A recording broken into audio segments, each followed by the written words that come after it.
L'épisode s'ouvre avec Eda et Serkan assis devant la cheminée, dans une atmosphère lourde et chargée d'émotions.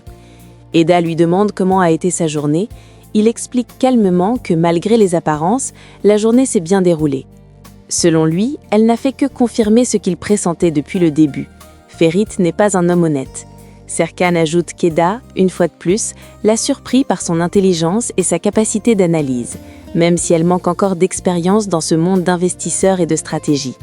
Eda écoute, mais son esprit est ailleurs. Elle ne peut s'empêcher de faire une remarque qui la travaille depuis des heures. Céline et lui se ressemblent énormément. Ils ont un passé comparable, de bonnes familles, une éducation parfaite et même des goûts étonnamment similaires. Cette constatation la trouble. À cette remarque, Serkan lui demande pourquoi elle le pousse constamment vers Céline. Il ajoute sans détour qu'elle ne cesse de le pousser vers Céline comme si elle essayait de le convaincre, elle autant que lui-même, qu'il est amoureux d'elle. D'une voix chargée d'incompréhension, il lui demande frontalement si elle serait plus heureuse s'il retournait avec Céline. Eda répond que, après tout, c'était censé être le but de leur contrat. Mais Serkan réplique que ce contrat n'a jamais été fait pour ça.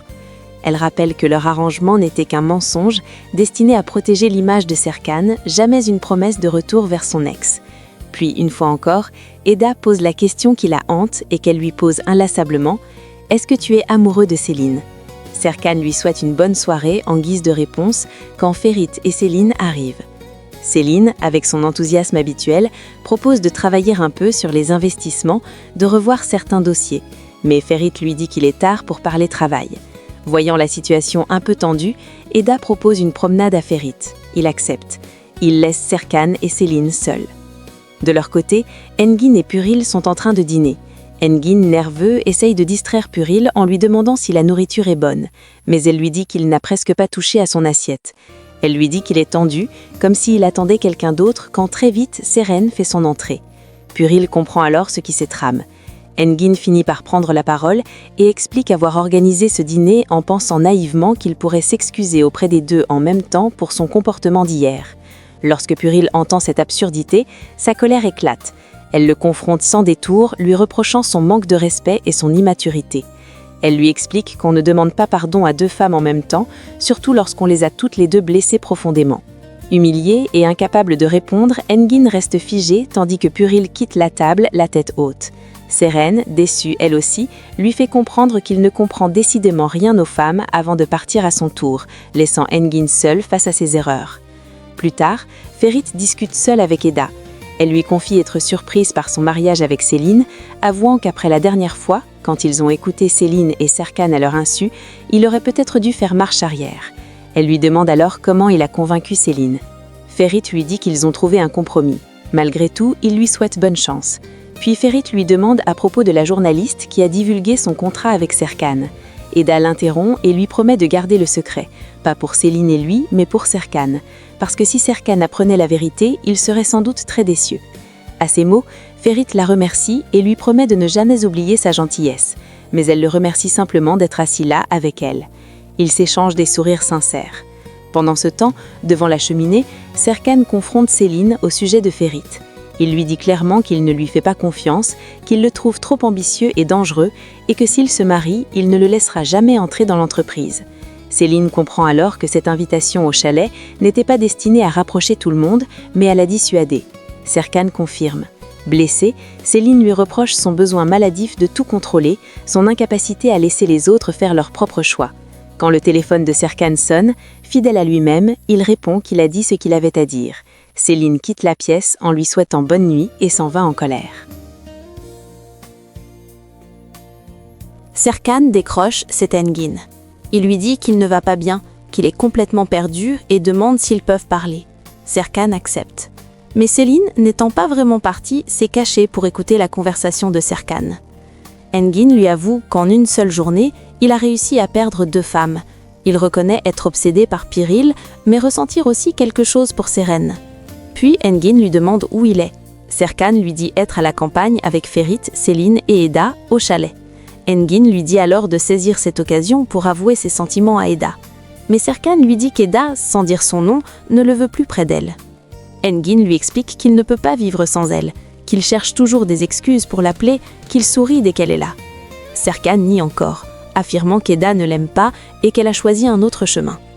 Engin, excédé par son aveuglement, lui reproche de ne jamais exprimer ce qu'il ressent.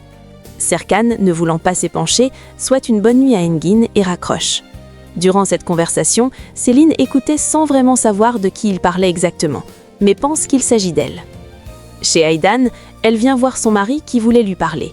Il fait allusion au professeur de poterie et dit qu'elle était bien occupée aujourd'hui, mais qu'il ne comprend pas pourquoi elle fait ça, et se moque du professeur de poterie qui ressemble plus à un mannequin qu'à un potier. Aydan lui dit alors que son professeur est avec elle, comme Alptekin est avec sa nouvelle secrétaire. Mais Alptekin dit que c'est absurde. Aydan défend alors fièrement sa place et affirme qu'elle est Aydan Bolat, et lui demande de se défaire de sa secrétaire. Mais Alptekin dit être Alptekin Bolat et qu'il ne cédera pas à ses caprices. La dispute est teintée d'ironie et d'un humour mordant.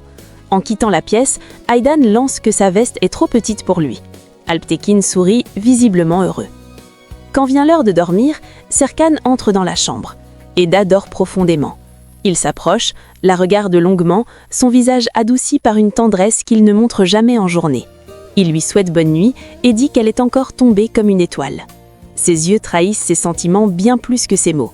Quand il s'éloigne, Eda ouvre les yeux mais ne bouge pas, le visage et les yeux pleins d'amour vis-à-vis de ce que Serkan vient de dire. Le lendemain matin, Serkan est couché sur le canapé du salon. Il est réveillé par Ferit et Céline. À son réveil, Ferit plaisante en demandant s'il a fait une bêtise et a été puni par Eda. Mais Serkan dit non, qu'il travaillait. Céline redirige la conversation et dit que la presse arrive pour le reportage et qu'il doit donc se préparer. Puis elle les laisse et va voir Eda.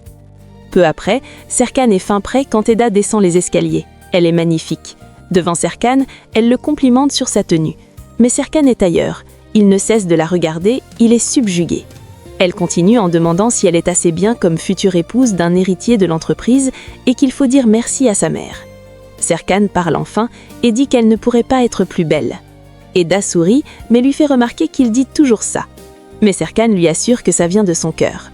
À cette phrase, elle est bouleversée mais garde le contrôle et lui demande s'il est prêt à jouer leur dernier jeu. Visiblement irrité par cette remarque, mais en gardant son calme, il lui prend la main et ils s'en vont. Le reportage se passe très bien, sans accroc. Les deux couples sont complices et réactifs. Quand vient l'heure de clôturer l'interview, la journaliste demande à Eda de décrire Serkan en un mot. Après un moment d'hésitation, elle parle d'amour au premier regard, ce qui surprend Serkan. Puis Eda et lui s'échangent des regards pleins d'amour, ce qui gêne Céline. Ferit, de son côté, affirme qu'avec Céline, ils sont heureux et unis. Tout semble parfait en apparence. Ils remercient la journaliste pour l'interview, puis vont tous se changer. Après le départ des journalistes, Céline confronte Serkan. Elle lui révèle qu'elle l'a entendu parler à Engin et qu'elle sait qu'il a dit ne pas pouvoir lui demander de rester, pensant qu'elle a cessé de l'aimer. Au même moment, Eda est cachée en train de les écouter. Céline lui fait alors une proposition honnête. S'il existe la moindre chance qu'ils soient ensemble à l'avenir, elle quittera Ferit immédiatement. Mais ayant remarqué la présence d'Eda, Serkan est incapable de répondre. Il reste silencieux. Ferit arrive à ce moment précis. Eda lui demande de l'accompagner faire du café. Céline continue en disant qu'elle sait que c'est une décision difficile pour lui et lui demande d'y réfléchir pendant les 2 jours restants avant son mariage. Peu après, Eda et Ferit apportent les cafés. Serkan enlace amoureusement sa main à celle d'Eda en regardant Céline, lui passant ainsi un message. Puis Eda dépose un bisou sur la joue de Serkan. Céline est blessée, déçue et gênée. Remarquant cette complicité entre Eda et Serkan, Ferit demande à Céline de l'accompagner pour les laisser seuls. Après leur départ, Serkan demande pourquoi elle lui a fait un bisou. Elle explique qu'elle l'a fait pour détourner l'attention de Ferit. Mais Serkan avoue que c'est lui qui a été profondément perturbé par ce geste. Le malaise entre eux devient évident.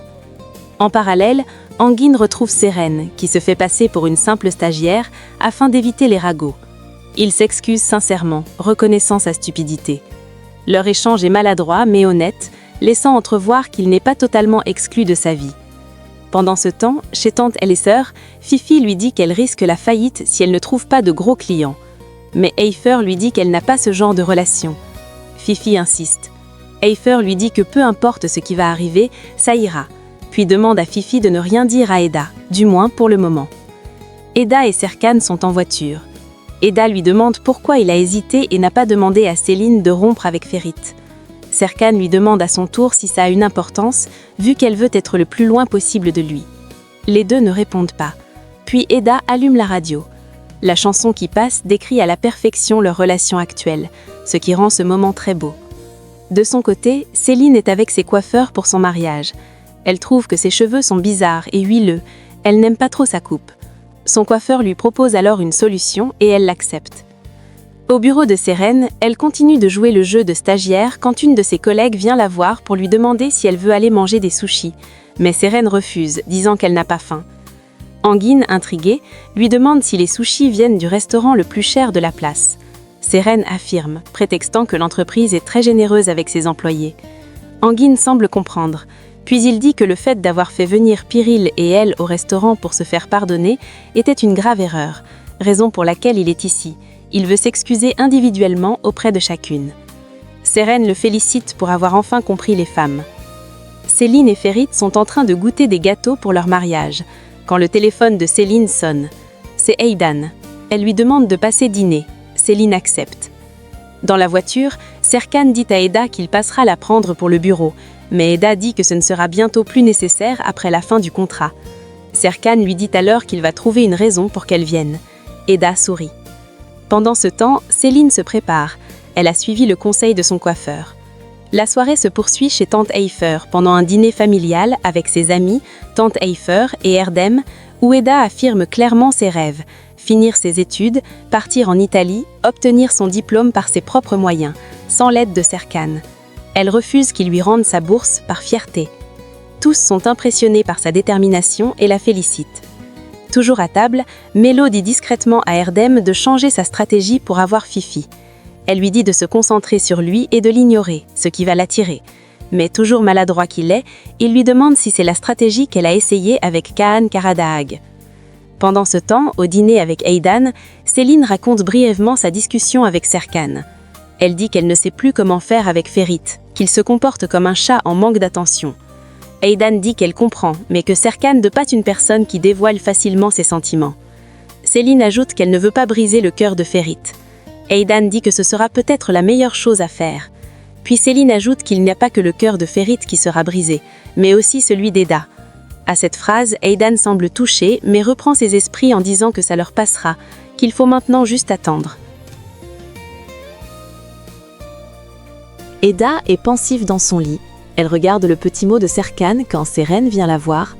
Elle voit le mot et apprécie le geste de Serkan. Puis Eda lui avoue que Serkan n'a pas dit oui à Céline et qu'elle pense qu'il ressent quelque chose pour elle. Seren lui répond qu'elle ne sait pas s'il ressent quelque chose pour elle, mais que Serkan la regarde différemment, avec amour. Eda ajoute qu'il gâche tout avec ses maladresses, puis elle dit que ce serait merveilleux s'il l'aimait. Puis elle se reprend et dit que c'est quand même quelqu'un qui a créé un contrat avec elle. Seren lui dit alors qu'elle veut voir ce contrat en tant que son amie et avocate. Eda lui dit où il est. Pendant ce temps, dans la salle de billard, Serkan parle avec Engin. Il lui parle de la proposition de rupture que lui a faite Céline. Mais Engin lui dit que ce n'est pas sérieux de faire ce genre de demande. Puis, il dit que même si son engagement avec Eda est fictif, il ne peut pas nier qu'elle a sa place dans sa vie. Serkan décrit les différents états dans lesquels Eda le met quand Engin dit clairement à Serkan que ce qu'il ressent pour Eda s'appelle de l'amour. Serkan refuse encore de l'admettre, prisonnier de sa logique et de son orgueil. Pourtant, ses actions, il achète des fleurs qu'il n'ose donner, il cherche Eda du regard dès qu'elle s'éloigne de 10 mètres, il s'inquiète pour son avenir, prouvent déjà le contraire. Seren demande à Eda quel genre d'homme offre un bouquet de fleurs ou la cherche dans tous les jardins de la ville. Quand Engin demande à Serkan que si, effectivement, ce n'est qu'un contrat, pourquoi il est prêt à laisser son travail, ses projets pour elle. Les deux amis essayent d'ouvrir les yeux à Eda et Serkan, mais ils restent dubitatifs. Peu après, Eda est dans son lit, pensive, Serkan également. Ils regardent une photo de lui et Eda. Ils s'endorment chacun en pensant à l'être aimé. Le matin, Eydan vient voir son fils. Elle lui demande si le mariage de Céline est annulé. Serkan lui dit non. Puis elle demande pourquoi il l'a fait autant attendre. Elle demande si c'est pour lui faire payer le fait qu'elle l'a quitté. Serkan lui demande alors de ne pas se mêler de ce sujet. Au même moment, Seifi vient la chercher pour le problème d'insectes. Serkan demande alors quel problème d'insectes. Elle lui répond simplement que s'il ne doit pas s'occuper de ses affaires, il ne doit pas s'occuper des siennes. Et elle s'en va.